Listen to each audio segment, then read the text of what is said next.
L'Ajuntament i la Càtedra UNESCO de Sostenibilitat de la UPC han signat per 5è any un conveni de col·laboració per la posada en marxa de programes d'acció coordinades. Entre elles, el segon Congrés Internacional de Mesura i Modelització de la Sostenibilitat i l'elaboració d'un estudi sobre l'economia verda a Terrassa. El consistori aporta 30.000 euros. El conveni té vigència fins al 31 de desembre.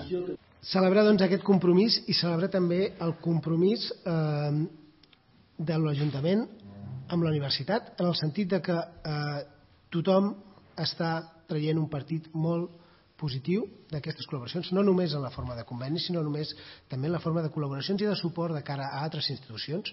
L'ecologia ens ofereix uns nous camps d'acció que no només no frenen el desenvolupament econòmic que teníem, sinó que en alguns sectors el poden arribar a impulsar o en molts sectors el poden arribar a ajudar a sortir encara més enllà. La signatura del conveni s'ha fet coincidir amb la presentació de la segona jornada Ecoinnovació, aquest any amb el títol Un espai generador d'idees i catalitzador d'oportunitats.